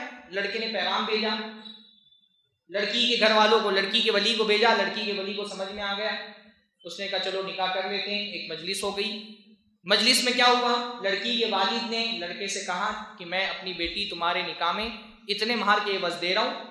لڑکے نے بول دیا مجھے قبول ہے، ہو گیا نکاح۔ ہمارے دین میں نکاح اتنا سادہ ہے، یہ اللہ کے نبی صلی اللہ علیہ وسلم کی سنت ہے نکاح کی۔ اللہ تعالیٰ نے 1 روپے کا بوجھ بھی عورتوں کے ذمے نہیں ڈالا، لڑکی والوں کے ذمے نہیں ڈالا۔ جتنا بھی مال خرچ کرے گا کون خرچ کرے گا؟ شوہر خرچ کرے گا، مہر وہ دے گا، ولیمہ وہ کرائے گا، 2 ہی خرچ ہے۔ مہر کون دے گا؟ لڑکا دے گا۔ ولیمہ کون کرائے گا؟ لڑکا کرائے گا۔ اللہ تعالیٰ نے عورتوں کے ذمے کوئی بوجھ نہیں ڈالا، بس اتنا صحیح نکاح کا معاملہ ہے۔ یہ نبی صلی اللہ علیہ وسلم کی نکاح کی سنت ہے، اور ہمارے معاشرے کے اندر نبی صلی اللہ علیہ وسلم کی نکاح کی سنت صرف کارڈ پر لکھی ہوتی ہے، النکاح من سنتی، شادی کارڈ پر النکاح من سنتی لکھا ہے، باقی پورے نکاح میں کہیں پر بھی اللہ کے نبی کی سنت دکھائی نہیں دیتی۔ شادی ہونے سے 4 مہینہ پہلے سے ہی ساری رسمیں شروع ہو جاتی ہیں۔ ہاں ہلدی مہندی ہو رہی ہے، کیا بری کی رسم ہو رہی ہے، ڈی جے بج رہے ہیں، گانے گائے جا رہے ہیں، ناچ ہو رہا ہے، زنخوں کو لا کر کے نچایا جا رہا ہے، کتنی رسومات ہیں معاشرے کے اندر۔ یعنی ان رسومات کے ذریعے سے ہم نے نکاح کو معاشرے کے اندر کتنا بوجھل اور مصیبت والا بنا کر کے رکھ دیا ہے۔ میں یہ دیکھتا ہوں نا کہ بہت سارے لوگوں سے اگر پوچھا جائے کہ بھائی تم نے اتنی زندگی میں کیا کیا، تو آدمی جو زندگی میں اچیومنٹ اپنے گناتا ہے نا کہ بھائی میں نے پڑھائی کی، 2 بہنوں کی شادیاں کرائی، 2 بیٹیوں کی شادی کرائی، گھر بنوایا، اماں ابا کو حج کرایا، بڑے بڑے اچیومنٹ جو گناتے ہیں اس میں سے نکاح کرانا ہو گیا۔ نکاح کرانا معاشرے کے اندر اتنا مشکل ہو گیا ہے اپنی بچیوں کا نکاح کرانا کہ آدمی کو لگتا ہے کہ میری زندگی کا بہت بڑا اچیومنٹ ہے کہ 2 بہنوں کی شادیاں کرا لے گیا، میں 2 بیٹیوں کی شادی کرا دیا، بہت بڑا اچیومنٹ ہے میرا، بہت مشکل کام تھا، جو ایک پہاڑی تھی میں نے سر کر دی۔ شریعت نے نکاح کو کتنا آسان کیا تھا، ہم نے نکاح کو کتنا بوجھل بنا دیا۔ ہم مسلمان اپنے آپ کو کہتے ہیں نا، اسلام کا ہمارا دین ہونے پر ہم فخر محسوس کرتے ہیں، پر اسلام ہمارا صرف مسجدوں کے اندر ہے، مسجد میں آ کر کے ہم مسلمان ہو جاتے ہیں۔ ورنہ آپ کسی شادی ہال میں چلے جائیں، کسی کافر اور مسلمان کی شادی میں کوئی فرق نہیں لگے گا سوائے ایجاب و قبول کے، صرف ایجاب و قبول ہمارے یہاں ہوتا ہے، ان کے یہاں پھیرے لگائے جاتے ہیں، باقی ساری رسمیں، ساری خرافات جیسے ان کے یہاں ہو رہی ویسے ہمارے یہاں ہو رہی۔ 5 لاکھ کم از کم ہمارے ممبئی میں، یہاں کا بجٹ نہیں مجھے پتا، ممبئی میں ایک لڑکی کی شادی کا خرچہ کتنا ہے؟ کم سے کم 5 لاکھ، ہاں سارا سب کچھ جھنجٹ ملا کر کے 1 لاکھ تو کم سے کم ڈیکوریشن اور ہال میں ہی چلا جاتا ہے، 1 لاکھ کا خالی ڈیکوریشن اور ہال میں خرچہ جاتا ہے، 5 لاکھ خرچہ ہے۔ اور زنا، بدکاری، فحاشی، بے حیائی چند ہزار روپے میں ہو جا رہی ہے۔ لو میرج، کورٹ میرج 100 روپے کے اسٹمپ پیپر پہ ہو جا رہا ہے، اور ارینج میرج کرنا ہو رہا ہے تو 5 لاکھ روپے خرچہ کرنے پڑتے ہیں۔ پھر ہم سوچتے ہیں فحاشی کیوں پھیل رہی ہے، بے حیائی کیوں پھیل رہی ہے، مسلمان لڑکیاں مرتد کیوں ہو رہی ہیں؟ مسلمان لڑکیاں مرتد نہیں ہوں گی؟ ہاں آج ہم کو اس کی بہت شکایت ہے کہ مسلمان لڑکیاں مسلمانوں کو چھوڑ کر کافروں کے ساتھ بھاگ کر کے نکاح کر رہی ہیں۔ غصہ آتا ہے ہم کو کہ جب ہم سنتے ہیں نا کہ کوئی مسلمان لڑکی اور وہ کسی کافر کے ساتھ بھاگ گئی تو ہم کو غصہ آتا ہے۔ دیکھ لیتے ہیں کسی مسلمان لڑکی کو کافر لڑکے کے ساتھ تو پکڑ کر کے پیٹ دیتے ہیں۔ اگر آپ کا غصہ سچا ہے تو یہ غصہ اپنی شادی کے وقت دکھائیے، بولیے اپنے ابا سے کہ نہیں لوں گا جہیز میں، نہیں لے کے جاؤں گا بارات، نہیں لگاؤں گا فضول کی رسمیں، سادگی کے ساتھ شادی کروں گا، وہاں غصہ دکھائیے اگر آپ کا غصہ سچا ہے۔ آپ ہندوستان کا سروے کر لیں، سب سے زیادہ ارتداد کے مسئلے آپ کو انہی علاقوں میں ملیں گے جن علاقوں میں شادیاں مہنگی ہیں۔ حیدرآباد میں شادیاں دیکھ لیں کتنی مہنگی ہیں، حیدرآباد میں ارتداد کا تناسب دیکھیں کتنا زیادہ ہے۔ ساؤتھ کی طرف جتنا زیادہ شادیاں مہنگی اتنا ہی مسلمان لڑکیاں مرتد ہو رہی ہیں۔ اب وہ بندہ جو رکشہ چلا رہا ہے، 5 بیٹیاں اس کے گھر میں بیٹھی ہوئی نکاح کے لائق، کیسے کرے گا وہ اپنی بچیوں کی شادیاں؟ ایک نکاح پہ 5 لاکھ 10 لاکھ روپیہ خرچے ہو رہے ہیں۔ نکاح تو چھوڑیے، بعض لوگ فخر سے آ کر کے مجھ کو بتاتے ہیں مولانا اپنی بیٹی کی منگنی کرائی 3 لاکھ روپیہ خرچہ کیا، جیسے لگتا ہے کتنی بڑی نیکی کا کام کرتی ہے، آ کر کے فخر سے بتا دیں 3 لاکھ روپیہ خرچہ آیا۔ تو دین کہاں ہے ہمارے یہاں؟ اللہ نے فرمایا ادخلوا فی السلم کافہ، دین میں پورے کے پورے داخل ہو جاؤ۔ صرف نمازوں میں دین نہیں ہونا چاہیے، صرف رمضان میں دین نہیں ہونا چاہیے، تمہاری شادیوں میں بھی دین ہونا چاہیے۔ شادیوں میں دین کہاں ہے؟ ہم اپنے آپ کو اہل حدیث بولتے ہیں، اہل سنت والجماعت بولتے ہیں، کون سی حدیث میں؟ یہ کون سی حدیث کے مطابق شادیاں ہو رہی ہیں ہماری؟ ہاں منہج منہج منہج، کیا اللہ کے نبی صلی اللہ علیہ وسلم کا منہج صرف نماز کے لیے ہے؟ ہاں صرف نماز میں نبی صلی اللہ علیہ وسلم کا منہج ہے؟ کیا اللہ کے نبی نے نکاح کرنے میں منہج ہم کو نہیں دیا ہے؟ ہاں نکاح میں کوئی منہج ہونا چاہیے کہ نہیں ہونا چاہیے؟ کہ اللہ کے نبی نے نکاح کا منہج ہم کو نہیں دیا ہے؟ اہل سنت ہے، میں اپنے آپ کو کہتے ہیں۔ نبی صلی اللہ علیہ وسلم کی سنت کیا صرف نمازوں میں ہی ہے؟ نکاح میں نبی صلی اللہ علیہ وسلم کی سنت ہم کہاں چل بھول جاتے ہیں؟ نکاح بھی نبی صلی اللہ علیہ وسلم کی سنت کے مطابق کریں۔ ہاں اگر واقعتاً اہل الحدیث ہیں تو رفع الیدین کے بارے میں آپ کو حدیث یاد ہے، آمین بالجہر کے بارے میں ہم حدیث کو فالو کرتے ہیں، اور نکاح کے بارے میں حدیثیں کہاں چلی جاتی ہیں؟ ہم کہتے ہیں کہ اللہ کے نبی صلی اللہ علیہ وسلم ہمارے لیے اسوہ ہیں۔ اللہ کے نبی صلی اللہ علیہ وسلم جس طرح نمازوں میں ہمارے لیے اسوہ ہیں، جس طرح روزوں میں ہمارے لیے اسوہ ہیں، جس طرح عبادتوں میں ہمارے لیے اسوہ ہیں، کپڑا پہننے میں ہمارے لیے اسوہ ہیں، داڑھی رکھنے میں ہمارے لیے اسوہ ہیں، ویسے نکاح کرنے میں بھی اللہ کے نبی صلی اللہ علیہ وسلم ہمارے لیے اسوہ ہیں۔ جب نکاح کی بات آتی ہے تو نبی صلی اللہ علیہ وسلم کے اسوہ کو ہم بھول جاتے ہیں۔ اللہ کے نبی صلی اللہ علیہ وسلم کے اسوہ کو نکاح کے اندر بھی باقی رکھیں، سادگی کے ساتھ نکاح کریں، اپنی حیثیت کے مطابق مہر میں جہاں خرچہ کرنا ہے وہاں نہیں خرچ کرتے۔ ہاں آپ کیا کتنا ہوتا ہے مہر عام طور پہ؟ ہمارے ممبئی میں بہت سارے نکاحوں میں شرکت کی، شادیوں میں خوب ڈیکوریشن پہ لاکھوں روپیہ خرچہ کر دیا، اور مہر باندھنے کی باری آئی تو 551 786 111۔ ہاں ارے اصل خرچہ تو وہاں کرنا ہے، وہاں خرچ نہیں کریں گے جہاں پہ خرچ کرنا ہے۔ عورت مہر تو عورت کی تکریم کے لیے ہوتا ہے، تو اس کی حیثیت اپنی حیثیت کے مطابق مہر دیجیے، اور مہر میں ولیمے میں بھی آدمی اپنی حیثیت کے مطابق خرچہ کرے۔ بعض مرتبہ ہمارے معاشرے میں ولیمے کو بھی اتنا مشکل بنا دیا گیا ہے نا کہ ایک لڑکا ولیمے کا خرچہ نکالنے کے لیے 2 سال کی اپنی سیونگ جمع کرتا ہے۔ میں نے ایسے لڑکوں کو دیکھا ہے 2 سال سے محنت کر رہے ہیں، کیوں؟ شادی کرنا ہے، ولیمے کا خرچہ ہے۔ اتنا مشکل مت بنائیے۔ اللہ کے نبی صلی اللہ علیہ وسلم نے بہت ولیمہ بھی آسان رکھا ہے۔ اللہ کے نبی صلی اللہ علیہ وسلم کی شادیوں میں صرف ایک شادی تھی جس کا ولیمے میں اللہ کے نبی نے گوشت کھلایا، باقی اللہ کے نبی صلی اللہ علیہ وسلم کھجور پہ ولیمہ ہو گیا، ہاں کھجور پہ سرید پہ ولیمہ ہو گیا، کھجور جمع کیا، سب کے پاس جو کھانا تھا جمع کر کے ملا دیا، کھلا دیا، ولیمہ ہو گیا۔ سادگی کے ساتھ ولیمہ کریے۔ یہ نکاح کی دعوتیں ہو رہی ہیں نا، یہ بہت بڑا مسئلہ ہے۔ لڑکی کو اللہ رب العالمین نے نکاح کے وقت کھانا کھلانے کا پابند نہیں بنایا ہے۔ ٹھیک ہے، میں یہ نہیں کہتا کہ لڑکی کے نکاح میں کھانا کھانا حرام ہے، لیکن یہ ایک ایسی رسم ہے جس کی وجہ سے نکاح مشکل ہو گیا، اس کو معاشرے کے اندر ختم کرنا چاہیے۔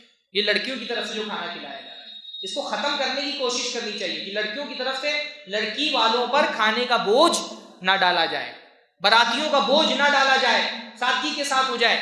خاص طور پہ اگر باراتی ضد کر کے آ رہے ہیں کہ ہم 200 باراتی لے کر کے آئیں گے، تب تو حلال نہیں ہوتے۔ یہ جو ضد کر کے ہم آ رہے ہیں 200 باراتی آئیں گے، 300 باراتی آئیں گے، یہ حلال نہیں ان کے لیے، ایک طرح سے رشوت ہے ایک طرح کی۔ اور ویسے بھی لڑکی کے اپنے گھر والے دور دور سے آ رہے ہیں، 2 3 مہینہ پہلے رشتہ دار جمع ہونا شروع ہو جا رہے ہیں، یہ سب ختم۔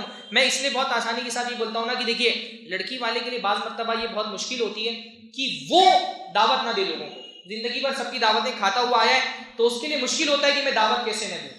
ایک مزاج آپ اپنی زندگی کا یہ بنائیں کہ آپ لڑکیوں کے گھر میں کھانا کھانے نہ جائیں، لڑکیوں کے نکاح میں کھانا کھانے نہ جائیں، زندگی کا اصول بنا لیں۔ کوئی دعوت دے آپ بولیں کہ میں لڑکیوں کی نکاح میں کھانا نہیں، میں نہیں کہہ رہا ہوں کہ حرام ہے، حرام ایسا میں نہیں کہہ رہا ہوں، یہ ایک ایسی رسم بن گئی ہے جس کی وجہ سے بوجھ بن گیا ہے عورتوں پر، لڑکی والوں پر بوجھ بن گیا ہے۔ آپ ایک مزاج بنا لیں کہ میں کھانا کھانے نہیں جاؤں گا۔ معاشرے میں اگر لوگ یہ طے کر لیں کہ ہم لڑکی کے گھر میں کھانا کھانے نہیں جائیں گے تو یہ رسم انشاءاللہ تعالیٰ آہستہ آہستہ ختم ہو جائے گی۔ کیسا ہوتا ہے نا ہمارے معاشرے کے اندر امیروں کے اندر تو مسابقہ آرائی چل رہی ہے شادی میں خرچہ کرنے کا، ایک مقابلہ چل رہا ہے، ہر امیر سوچتا ہے میرے گھر پہ شادی ہوگی، فلاں کے یہاں پہ ایسا تھا، میں اس سے زیادہ شان و شوکت سے شادیاں کروں گا۔ ہاں، اس لیے جتنی تیزی کے ساتھ نکاح کے خرافات بڑھیں اور کوئی خرافات معاشرے کے اندر نہیں بڑھیں۔ ہر سیزن میں نکاح کے نئی چیزیں آ جاتی ہیں۔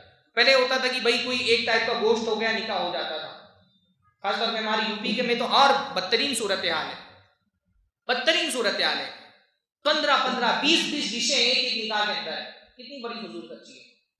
ہاں، اب یہ امیر جو ہے وہ اپنے شوق کو غریبوں کا بوجھ بنا دیتا ہے۔ امیر آدمی تو اپنا شوق پورا کر رہا ہے، لیکن پھر کیا ہوتا ہے غریب کو مجبوراً وہ کام کرنے پڑتے ہیں جو امیر نے اپنے شوق پورے کرنے کے لیے کیے۔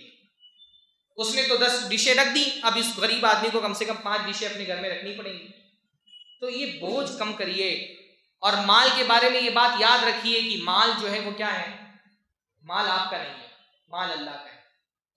آپ اگر غیر ضروری اسراف کریں گے، آپ اگر مال میں فضول خرچی کریں گے، کل قیامت کے دن اللہ تعالیٰ کے آپ کو جواب دہ ہونا پڑے گا۔ اللہ تعالیٰ آپ سے پوچھے گا کہ جو مال آپ کو دیا گیا تھا آپ نے اس کو خرچ کہاں کیا ہے نا۔ 2 سوال ہوں گے نا مال کے بارے میں، وَفِي مَالِهِ مِنْ أَيْنَ اكْتَسَبَهُ وَفِي مَا أَنْفَقَهُ۔ اللہ تعالیٰ بندے سے اس کے مال کے بارے میں سوال کرے گا کہ مال کہاں سے کمایا تھا، کہاں خرچہ کیا تھا۔ اگر مال فضول خرچی کی اللہ تعالیٰ کے جواب دینا پڑے گا، یہ آسان بات نہیں ہے۔ ابن آدم کو اپنے قدم ہلانے کی اجازت نہیں ہوگی۔ تو مال کی فضول خرچی سے بچیں۔ اور دیکھیے ہمارے معاشرے کے اندر بہت سارے معاشی زوال جو مسلمانوں کا ہے نا، اس کا بھی بہت بڑا سبب کیا ہے، نکاحوں میں فضول خرچیاں۔ میں یہ سمجھتا ہوں کہ صرف ایک علاقے میں سال بھر میں جتنا شادیوں پہ خرچ ہوتا ہے اتنا خرچ بچا لیا جائے، ایک علاقے کے اندر ایک اچھا کالج تعمیر کیا جا سکتا ہے، ایک سال میں شادیوں پہ جتنا خرچ ہوتا ہے۔ مسلمانوں کا مسئلہ یہ ہے نا کہ مسلمان جہاں پہ خرچ کرنا ہوتا ہے وہاں خرچ نہیں کر رہے، اور جہاں پہ خرچ نہیں کرنا ہے وہاں پر پانی کی طرح پیسے بہا رہے ہیں۔ صرف ایک سال میں جتنا پیسہ شادیوں میں فضول خرچیاں ہو رہی ہیں، ایک سال اگر بچا لیا جائے، پیسہ ایک جگہ جمع کر دیا جائے، انشاءاللہ تعالیٰ ایک علاقے میں ایک کالج آپ اچھا کرنا۔ غلط جگہ پر مال خرچ کرنے کا نقصان کیا ہو رہا ہے، صحیح جگہ پر مال نہیں خرچ ہو رہا۔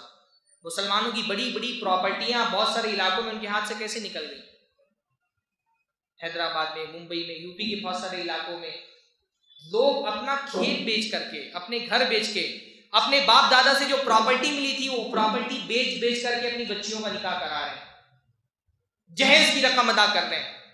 یہ مسلمانوں کے معاشی زوال کی بہت بڑی وجہ ہے۔ مجھے کسی نے حیدرآباد کی اولڈ سٹی کے بارے میں بتایا کہ بہت قیمتی جگہیں وراثت میں مسلمانوں کو ملی تھی، لیکن سب وہ آج مسلمانوں کے ہاتھ میں نہیں۔ کیا ہوا، بیٹی کی شادی کرنی ہے، ہاتھ میں پیسہ نہیں ہے، زمین بیچ دو، جائیداد بیچ دو، گھر بیچ دو، دکانیں بیچ دو، حتیٰ کہ جن کے پاس بیچنے کے لیے کچھ نہیں ہے وہ قرض لے کر کے، بلکہ سود پر قرض لے کر کے اپنے بچوں اور بچیوں کی شادیاں کرا رہے ہیں۔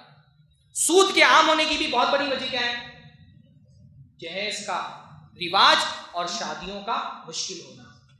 میں یہ جانتا ہوں کہ قرض لے کر کے، اور کتنی بڑی 2 دن کی خوشی ہے نا، شادی کی خوشی 2 دن کی خوشی ہے، نکاح کی خوشی، ولیمے کی خوشی، 2 دن کی خوشی کا بوجھ 3 4 سال تک کے بندہ سر پہ لے کر کے ڈھوتا ہے.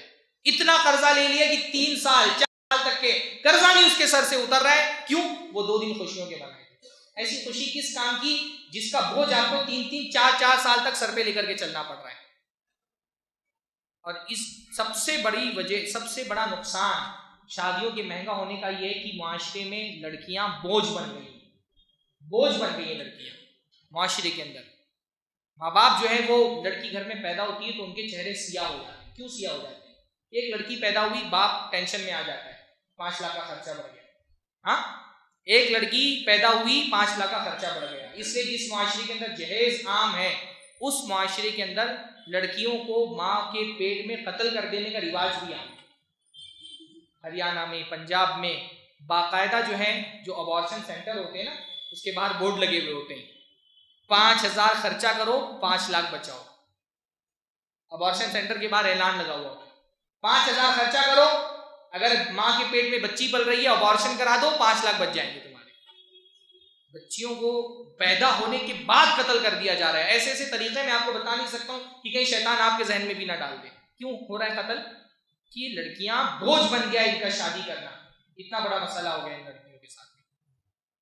اور یہ اچھا، ہم شادیوں میں اتنی دعوتیں کیوں کرتے ہیں؟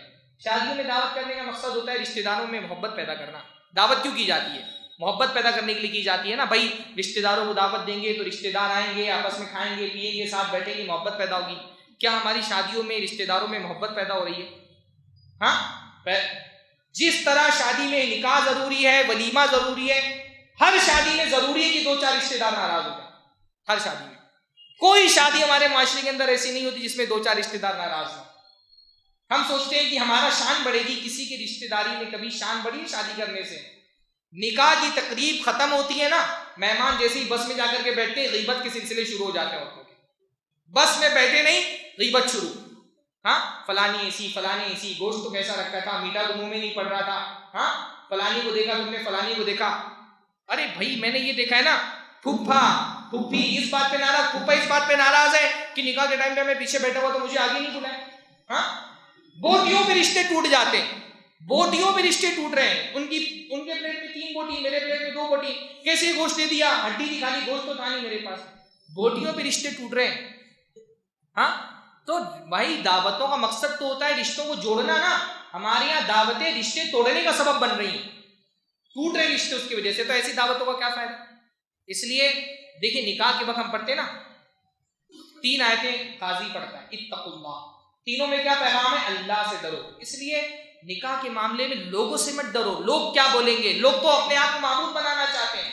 ہمارے سارے سماجی مسائل کا جڑ یہ کہ ہم لوگوں کی نظر میں خود کو اونچا کرنا چاہتے ہیں. جس دن ہمارے ذہن میں آ جائے گا مجھے لوگوں کی نظر میں بڑا نہیں بننا ہے، اللہ کی نظر میں بڑا بننا ہے، سارے مسئلے ختم ہو جائیں گے. سارا مسئلہ یہی پہ آ گیا، لوگ کیا کہیں گے، لوگ کیا کہیں گے. ہاں، لوگوں کی نظر میں بڑا بن جاؤ، اور لوگوں کی نظر میں کوئی بڑا نہیں بنتا. تو نکاح آسانیوں کے ساتھ کریں. نکاح میں جو فضول خرچیاں ہیں وہ ختم کریں. تو 3 پیغام تھے میرے نا. پہلا نکاح کریے، دوسرا جلدی نکاح کریے، تیسرا آسانی کے ساتھ نکاح کریے، اور چوتھا زیادہ سے زیادہ نکاح کریے. ایک نکاح پہ اکتفا مت کریے. ہمارے معاشرے میں کم از کم اتنے مرد دوسری شادی کرنے والے ہونے چاہیے جتنا ہمارے معاشرے کے اندر بغیر نکاح کے عورتیں ہیں. میں نہیں کہہ رہا کہ ہر مرد دوسری شادی کر لے. ہاں نہ، شروع میں تو آپ نے بول دیا کہ جو بھی کہا جائے گا انشاءاللہ تعالیٰ اس پہ عمل کرنے کی اللہ تعالیٰ ہم کو توفیق دے. ہاں، کم از کم اتنے معاشرے کے اندر مرد ہونے چاہیے کہ کوئی عورت بغیر نکاح کے نہ بیٹھے. دیکھیے اسلام میں ایک سے زائد شادی کی اجازت کی اصل حکمت یہ نہیں ہے کہ ہر مرد ایک سے زیادہ شادیاں کر لے. نہ ایسا کسی معاشرے کے اندر ہوگا کہ میں یہاں تقریر کر دیا اور پتہ چلا کہ اگلے مہینے سارے لوگ دوسری شادیاں کر رہے ہیں. ہاں، ہر مرد ایک سے زائد شادی کرے یہ اصل مقصد نہیں ہے. لیکن مقصد دوسری شادیوں کا کیا ہے کہ ہر عورت کا کم از کم ایک شوہر ہو. ہمارے معاشرے کے اندر بہت بڑی تعداد میں لڑکیاں ایسی ہیں جن کو نکاح کے لیے شوہر نہیں مل رہے. معذور لڑکیاں ہیں، کوئی عذر ہے، پیر میں لولی ہیں، لنگڑی ہیں، آنکھوں میں کوئی پرابلم ہے، کانوں میں کوئی پرابلم ہے، ان کی نکاح نہیں ہو رہے. مطلقہ لڑکیاں ہیں، طلاق ہو گئی ہے، گھر میں بیٹھی ہوئی ہیں، ان کو رشتے نہیں مل رہے. کنواری لڑکیاں ہیں 25 کراس کر چکی ہیں. اب 25 لڑکی کراس کر دے اگر کنواری ہے تو اس کے بعد اس کا چانس بہت کم رہ جاتا ہے کہ اس کا نکاح ہو. حتیٰ کہ لڑکے جو 30-32 سال کے ہمارے یہاں ہوتے ہیں وہ بھی شادی کرنے کے لیے 14-15 سال کی لڑکیاں تلاش کر رہے ہوتے ہیں, ہے نا. ان کو 15-16-17 سال کی لڑکی چاہیے. تو لڑکی اگر 25 کراس کر دے تو پھر اس کو مناسب رشتے نہیں مل رہے ہوتے ہیں. خلا لینے والی عورتیں, بیوہ عورتیں, بہت بڑی تعداد میں لڑکیاں ایسی ہیں جو نکاح کی عمر کو پہنچ چکی ہے, ان کو شوہر نہیں مل رہے. میں ہمارے پاس ایک نکاح کے گروپ ہے, میں چلاتا ہوں, آپ کے اورنگ آباد سے بھی بہت سارے رشتوں کے بایو ڈاٹا اس میں آتے ہیں. 40 لڑکیوں کے بایو ڈاٹا آتے ہیں تو ایک لڑکے کا بایو ڈاٹا آتا ہے. ایک دم کنفرم بتا رہا ہوں میں, 40 لڑکیوں کا بایو ڈاٹا آتا ہے تو ایک لڑکے کا بایو ڈاٹا آتا ہے. جس مسجد میں جاؤ, جس علاقے میں جاؤ, میں جانتا ہوں یہاں تقریر کروں گا, اگر میں بتا دوں کہ میں کچھ رشتے لگاتا ہوں تو نماز کے بعد 2-4 لوگ تو ضرور ملیں گے کہ میری بہن ہے اس کا رشتہ لگا دیں, میری بیٹی اس کا رشتہ لگا دیں. واللہ کچھ لوگ میرے پاس آفس میں آ کر کے بیٹھ کر کے رو رہے ہیں کہ مولانا میں پریشان ہو گیا, ایک بہن 35 سال کی, ایک بہن 38 سال کی, رشتہ نہیں ہو رہا ہے. بہت بڑی تعداد میں لڑکیاں ایسی ہیں جن کا نکاح نہیں ہو رہا. کیوں؟ کیونکہ ہمارے معاشرے میں نکاح کے لائق مرد جو ہیں وہ کم ہیں اور نکاح کے لائق عورتیں زیادہ ہیں. اوور آل تناسب لڑکیوں کا کم ہے آبادی میں, لیکن نکاح کے لائق مرد بہت کم ہیں بنسبت نکاح کے لائق عورتوں کے. تو ہر آدمی اگر ایک نکاح پر اکتفا کرے گا معاشرے کے اندر تو کیا ہوگا, بہت ساری لڑکیاں ایسی رہ جائیں گی جن کو کوئی شوہر نہیں ملے گا. ہمارے دین نے ایک سے زائد شادی کی اجازت, بلکہ ایک سے زائد شادی کو مستحب اس لیے قرار دیا کہ ہر عورت کو شوہر مل جائے. ساری آپ دلیلیں دے دیتے نا, دلیلیں بہت ساری ہیں دوسرے نکاح کے مستحب ہونے کی, ساری دلیلیں دے دیتے ہیں, عورت کو سمجھ میں نہیں آتا. عورت کو سمجھ میں نہیں آتا کہ نکاح کی فضیلت اللہ نے کیوں رکھی ہے. اس کا شوہر مرتا ہے, دوسرے دن سے اس کو سمجھ میں آ جاتا ہے. یہاں شوہر کی وفات ہوئی, دوسرے دن سے اس کو سمجھ میں آ جاتا ہے کہ اللہ تعالیٰ نے شریعت میں اور مرد کو ایک سے زائد شادیوں کی اجازت کیوں دی ہے. تو ایک سے زائد شادیوں کی اجازت اس لیے ہے ہمارے معاشرے کے اندر, اجازت ہی نہیں بلکہ اللہ تعالیٰ نے اصل حکم تو یہی دیا ہے نا کہ 2 شادیاں کرو. اللہ نے کیا فرمایا؟ اللہ تعالیٰ نے فرمایا وَإِنْ خِفْتُمْ أَلَّا تُقْسِطُوا فِي الْيَتَامَى فَانكِحُوا مَا طَابَ لَكُم مِّنَ النِّسَاءِ مَثْنَىٰ وَثُلَاثَ وَرُبَاعَ, کہ اگر تم یتیموں کے ساتھ انصاف نہیں کر پا رہے ہو, ان کے ساتھ عدل نہیں کر سکتے ہو تو کیا کرو, شادیاں کرو. کن سے شادیاں کرو؟ فَانكِحُوا مَا طَابَ لَكُم, وہ عورتیں جو تم کو پسند ہیں ان سے نکاح کرو. اچھا, ہمارے یہاں کیا کہا جاتا ہے, کوئی آدمی کا دوسرا نکاح کر لے تو اس سے سوال کیا جاتا ہے پہلی میں کیا پرابلم تھا کہ دوسری کر لی. کیا اللہ تعالیٰ نے یہ کہا کہ پہلی میں کوئی پرابلم ہو تو دوسری شادی کرو؟ اللہ تعالیٰ نے یہ کہا ہے؟ ہاں, اللہ نے دوسرا نکاح کرنے کے لیے یہ شرط نہیں ہے کہ پہلی میں کوئی مسئلہ ہوگا تو دوسری شادی کرنا. یہ کافرانہ سوچ ہے, کافرانہ سوچ ہے کہ پہلی میں کوئی پرابلم ہو تو دوسری کرنا ہے. اللہ تعالیٰ نے کہا کہ پہلی میں پرابلم ہو تو دوسری کرو. اللہ نے کہا جو عورتیں تم کو پسند ہے, پہلی والی پسند ہے. اللہ کے نبی کو حضرت عائشہ نہیں پسند تھی, کتنی خوبیاں تھی, کتنی محبت کرتے تھے حضرت عائشہ سے. تو کیا حضرت عائشہ سے محبت کا یہ تقاضا تھا کہ دوسرا نکاح نہیں کرتے؟ بہت سارے مردوں سے کہا جائے کہ دوسری شادی کرو تو بولے کہ ارے وہ پہلی والی سے میں بہت محبت کرتا ہوں. تو بھائی پہلی والی سے محبت کا یہ مطلب تھوڑی نہ ہے کہ آپ دوسری کر لیں گے تو پہلی کی محبت کم ہو جائے گی. عام تجربہ یہ ہے کہ جو دوسری کرتے ہیں ان کی پہلی کی محبت اور زیادہ بڑھ جاتی ہے. عورتوں کو ڈرنا نہیں چاہیے کہ اگر شوہر نے دوسری کر لی تو میری محبت اور علم بانٹنے سے بڑھتا ہے, گھٹتا نہیں ہے. سمجھ رہے ہیں؟ اب شوہر کی محبت اگر بٹے گی تو کیا آپ کے ایک بچہ ہے, 2 بچہ ہو جاتا ہے تو کیا ہوتا ہے, پہلے بچے کی محبت ختم ہو جاتی ہے, بڑھ جاتی ہے. محبت تو بانٹنے سے بڑھتی ہے. یہ مت سوچیں کہ شوہر شادی کر لے گا تو میری محبت بڑھ جائے گی, شوہر کی کم ہو جائے گی. نہیں, بلکہ بہت ساری عورتوں کے اندر بہت ساری اچھی خصوصیات ہوتی ہیں, شوہر اس کو ڈسکور نہیں کر پاتا ہے. کیوں؟ کیونکہ اس کے پاس ایک ہی بیوی ہے. ایک اور شادی جب کر لیتا ہے نا پھر اس کو کمپیئر کرنے کے لیے ایک اور بیوی مل جاتی ہے, تو اس کو سمجھ میں آتا ہے اچھا پہلی بیوی کے اندر تو یہ بھی اچھائیاں تھی. جب تک آپ کمپیئر نہیں کریں گے 2 چیزوں میں, کسی چیز کی خصوصیت اور اہمیت سمجھ میں نہیں آئے گی آپ کو. دوسری شادی کرنے والے بہت سارے لوگوں کے بارے میں مجھے تجربہ ہے, دوسری شادی کرتی پہلی بیوی کی محبت جاگ گئی دل کے اندر, بہت ساری اس کی خوبیاں تھی, وہ ویسے اس کو ایکسپلور نہیں کر پا رہے تھے. جب دوسری کر لی تو پتہ چلا کہ اچھا پہلی والی کے اندر یہ بھی خوبی ہے. اللہ نے فرمایا جو عورتیں پسند ہوں, پہلی پسند ہے, دوسری پسند آ گئی اس سے بھی کر لو, تیسری پسند ہے اس سے بھی کر لو, چوتھی پسند ہے اس سے بھی کر لو. فَانكِحُوا مَا طَابَ لَكُم مِّنَ النِّسَاءِ مَثْنَىٰ, پہلے کا 2 کرو یا 3 کرو یا 4 کرو. فَإِنْ خِفْتُمْ أَلَّا تَعْدِلُوا فَوَاحِدًا, اگر خوف ہے کہ عدل نہیں کر پاؤ تو کیا کرو, 1 کرو. تو خوف زدہ رہنے والوں کو اللہ تعالیٰ نے اجازت دی ایک کرنے کی. ایک کی اجازت ہے اور دو کا کیا ہے؟ حکم ہے. دو کرنا مستحب ہے، تین کرنا مستحب ہے، چار کرنا مستحب ہے. ہاں، کیونکہ اللہ کے نبی صلی اللہ علیہ وسلم نے بھی زیادہ شادیاں کی نا، تو زیادہ شادیاں کرنا مستحب ہے. زیادہ شادیاں کرو گے زیادہ بچے پیدا ہوں گے، زیادہ بچے پیدا ہوں گے زیادہ ثواب ملے گا انشاءاللہ آپ کو. بچے کیا ہے، اللہ تعالیٰ نے کیا فرمایا، آدمی مر جاتا ہے تو اس کے اعمال کا سلسلہ بند ہو جاتا ہے. لیکن کون سی چیزیں ہیں جن سے بندے کو ثواب ملتا رہتا ہے مرنے کے بعد بھی؟ اس میں سے کیا ہے؟ ولد صالح يدعو له. اگر نیک بچہ آپ چھوڑ کر کے گئے ہیں اور وہ آپ کے لیے دعا کر رہا ہے تو اس کی دعا کا ثواب آپ کو مرنے کے بعد بھی ملتا رہتا ہے. اب ایک شادیاں کریں گے تو کتنے بچے ہو جائیں گے؟ 2 بچے 3 بچے. ہمارے یہاں تو ایک شادی میں ہی ہو رہا ہے نا، ایک کے بعد ابھی نہیں، 2 کے بعد کبھی نہیں. مسلمانوں میں بچوں کم بچے پیدا کرنے کا جو مزاج اب بنا ہے کسی زمانے میں نہیں رہا. ہاں، ہمارے دو والا مزاج نہیں رہا. مسلمانوں کو تو زیادہ بچے، خاص طور پہ ہندوستان میں تم کو اور بچے پیدا کرنے چاہیے. ہاں بھائی، زیادہ ووٹر ہوں گے نا ڈیموکریسی میں، جس کے پاس تعداد زیادہ ہے اس کی طاقت زیادہ ہے، تو زیادہ تعداد ہماری ہونی چاہیے. یہ مزاج کی آبادی پہ کنٹرول، یعنی یہ جو ہمارے یہاں بات کہی جاتی ہے نا، یہ جو آج ہندوستان کو پوری دنیا ایک بہت بڑی مارکیٹ کے روپ میں دیکھ رہی ہے. اتنا بڑا انویسٹمنٹ ہندوستان کے اندر آ رہا ہے، سعودی عرب سے اتنا بڑا، شاہ محمد بن سلمان کا اچھا خاصا انویسٹمنٹ انڈیا کے اندر ہے. کیوں؟ یہاں کی پاپولیشن کی وجہ سے، یہاں کی آبادی کی وجہ سے لوگ اس کو مارکیٹ دیکھ رہے ہیں. یہاں پہ ہیومن ریسورسز اتنے ہیں، نوکری کے ذرائع اتنے ہیں. آج چائنا دنیا کا سپر پاور بنا ہوا ہے، کیوں؟ اس کی آبادی کی وجہ سے. تو آبادی زیادہ ہونا معیشت پر بوجھ نہیں ہوتا. یہ ایک مت ہے جو لوگوں کے دماغ پہ ڈال دیا کہ زیادہ آبادی سے معیشت کمزور ہوتی ہے. زیادہ آبادی سے معیشت مضبوط ہوتی ہے، اکانومی مضبوط ہوتی ہے، اور پولیٹیکل طاقت بھی آپ کو زیادہ. ڈیموکریسی میں تو آپ کی ساری سیاسی قوت آپ کی تعداد کے اضافے سے ہوتی ہے. تو زیادہ بچے پیدا کریے، ہماری شریعت نے اس کو حکم دیا ہے. دنیا میں بھی اس کے بہت سارے فوائد ہیں، آخرت میں بھی فوائد ہیں. اور فوائد کب حاصل ہوں گے؟ جب آپ زیادہ سے زیادہ نکال کریں گے. ورنہ فَإِنْ خِفْتُمْ، اگر تم کو ڈر ہو. کیا پتا چلا کہ عدل کا خوف ہے کہ نہیں ہے؟ کس کو، کون طے کرے گا؟ یہ آدمی طے کرے گا. ہمارے یہاں بیوی بولتی نہیں تم عدل نہیں کر پاؤ گے. بیوی نہیں طے کرے گی آدمی عدل کر سکتا ہے کہ نہیں کر سکتا. اللہ نے فرمایا تم کو خوف ہو، جس کو شادی کرنی ہے اس کو مخاطب کر کے کہا گیا اگر تم کو یہ ڈر ہو اللہ تعدیلو کہ تم عدل نہیں کر سکو گے. عدل کا مطلب بھی ہم نے عدل کی بات بہت سارے مردوں کو جو ہے وہ نکاح کے لیے کہا جائے تو بولیں گے ہم سے عدل نہیں ہو سکتا. بھائی عدل کی شرط صرف 2 بیویوں میں نہیں ہے، عدل کی شرط 1 بیوی میں بھی ہے. 1 بیوی میں بھی عدل کی شرط ہے.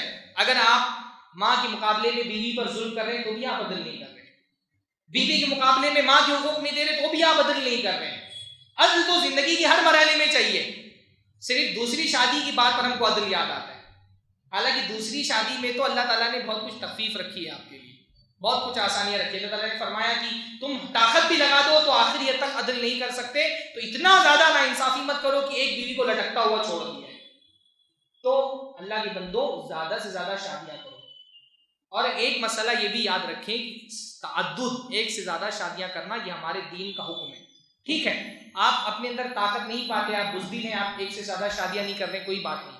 لیکن معاشرے میں ایک سے زیادہ شادیوں کو عیب اگر کوئی سمجھتا ہے تو وہ کفر کے درجے تک پہنچ سکتا ہے.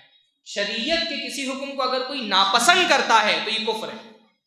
کوئی عورت اپنے شوہر کے بارے میں فطری طور پہ یہ نہیں چاہ رہی کہ وہ دوسری شادی کرے، چلیے وہ اس کی غیرت ہے. اس حد تک کہ شریعت اجازت دیتی ہے، شریعت یہ بھی پابندی نہیں لگاتی کہ آپ کے شوہر نے دوسری شادی کر لی تو آپ کو تکلیف نہیں ہونا چاہیے. ظاہر سی بات ہے عورت کو تکلیف ہوگی، شریعت اتنی پابندی نہیں لگاتی. لیکن کوئی عورت دوسری شادی کو ہی برا سمجھنے لگے، اس کو ناپسند کرنے لگے، بطور دین اس کی مخالفت کرنے لگے، یہ کفر ہو جائے گا. ذالک بانہم کرہوا ما انزل اللہ فاحبط اعمالہم. یہ ایسا کیونکہ جن لوگوں نے اللہ رب العالمین کی شریعت کو ناپسند کیا، اللہ تعالیٰ نے ان کے اعمال کر دیے ضائع کر دیے. جو اللہ تعالیٰ کی شریعت کو ناپسند کرے گا وہ کفر کے درجے میں چلا جائے گا. بہت سارے مرد بھی جو ہے ہمارے معاشرے میں شادیوں کی مخالفت کرتے ہیں. اچھا، ہماری ایک بات یہ بھی کہی جاتی ہے کہ دوسری شادی سنت ہے. ہر آدمی کے لیے دوسری شادی سنت نہیں ہوتی ہے. کبھی کبھی کسی آدمی کے لیے دوسری شادی واجب ہو جاتی ہے. اگر کسی آدمی کو یہ خوف ہو کہ اگر وہ دوسرا نکاح نہیں کرے گا تو وہ زنا میں واقع ہو سکتا ہے، اس اپنی پاک دامنی کو وہ بچا نہیں سکتا اگر وہ دوسرا نکاح نہ کرے، زنا میں چلے جانے کا اس کو اندیشہ ہے، تو ایسے آدمی پر دوسری شادی کیا ہو جاتی ہے؟ واجب ہو جاتی ہے، کیونکہ زنا سے بچنا واجب ہے۔ اگر نکاح کے بغیر، دوسرے نکاح کے بغیر آپ زنا سے نہیں بچ سکتے تو دوسرا نکاح کرنا بھی آپ پر کیا ہو جائے گا؟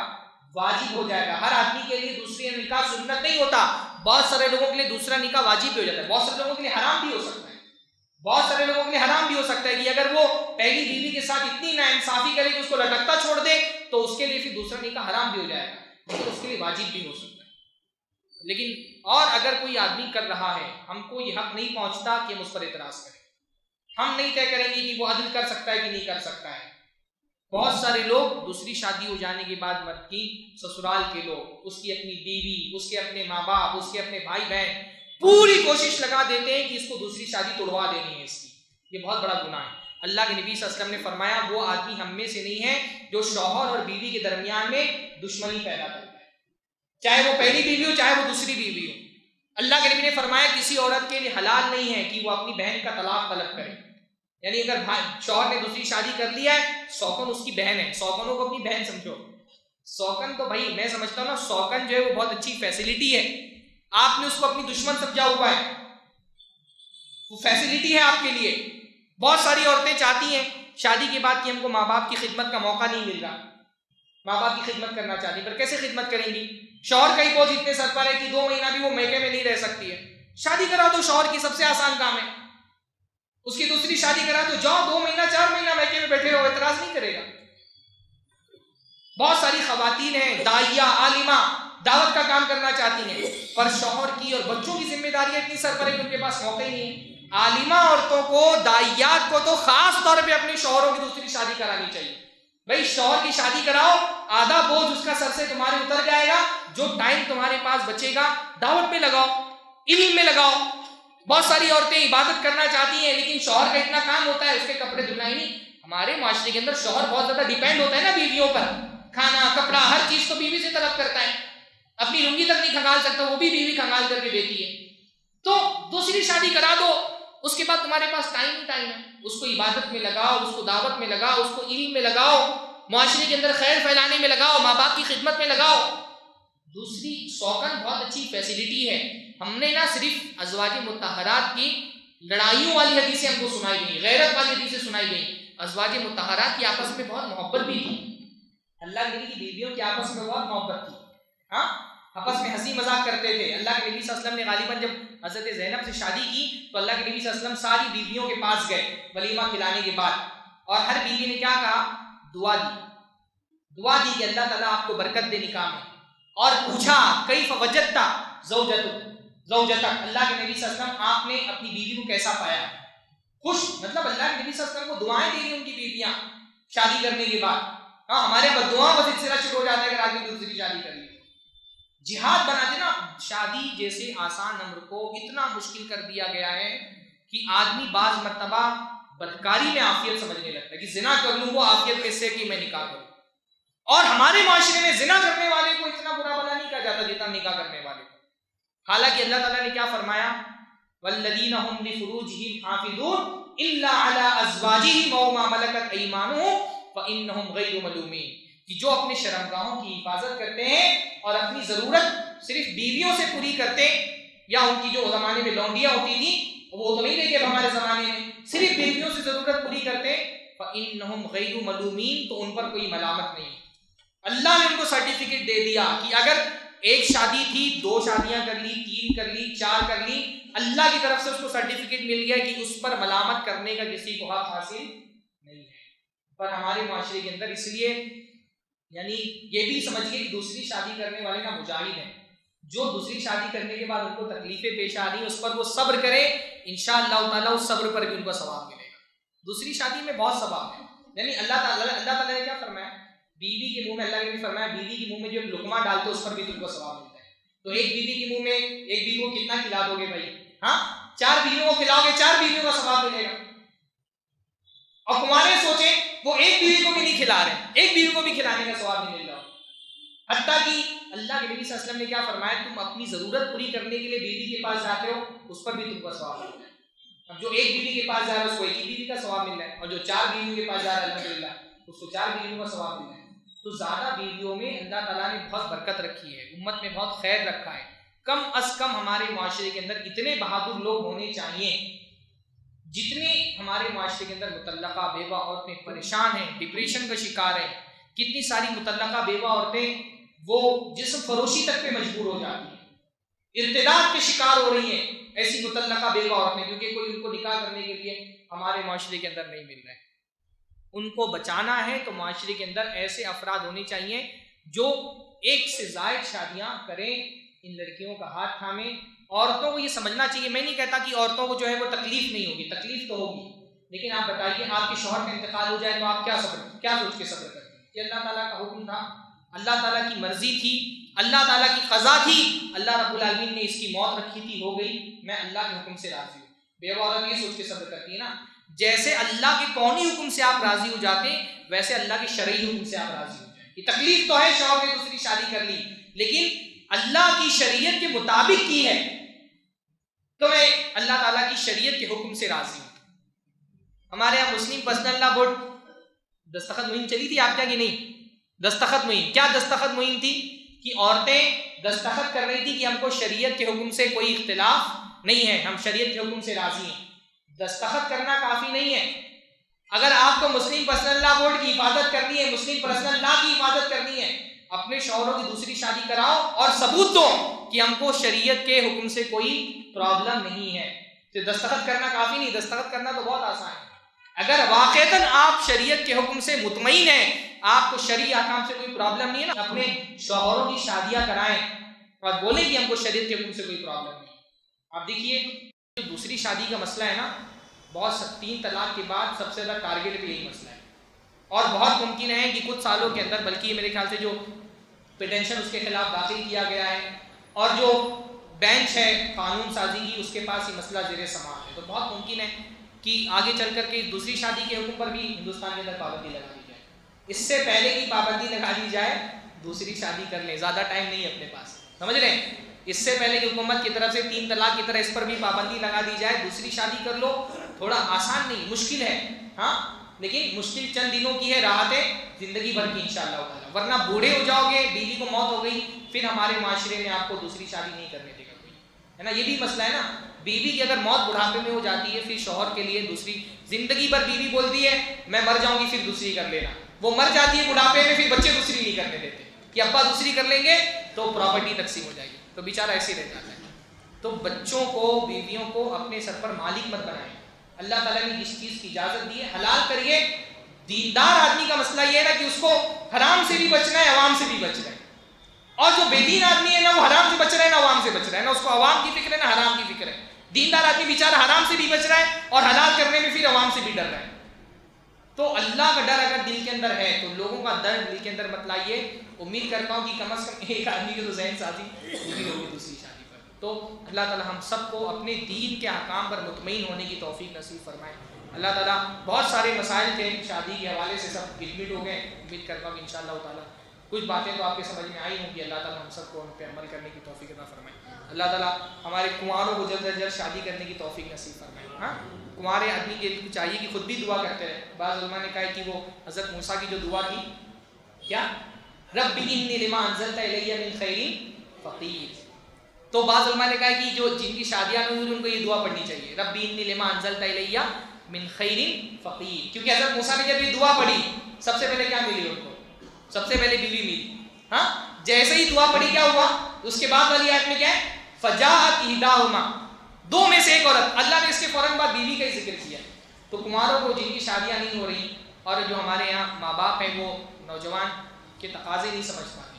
ایک نوجوان جو ہے نا اس کے وہ بعض مرتبہ ایسا ہوتا ہے نا کہ اس کو بعض مرتبہ یہ لگتا ہے کہ میں بے شرمی کی کس حد پر چلے جاؤں کہ میرے والدین کو سمجھ میں آ جائے کہ مجھے نکاح کی ضرورت ہے. بار بار بولتے ہیں بچہ میچور نہیں ہوا، میچور نہیں ہوا. ارے بھائی، جب تک کہ کنوارے کی شادی نہیں کرا دو گے وہ 30 سال کا ہو کر کے میچور نہیں ہوتا ہے، 30 سال کا ہو کے بھی میچور نہیں ہوگا.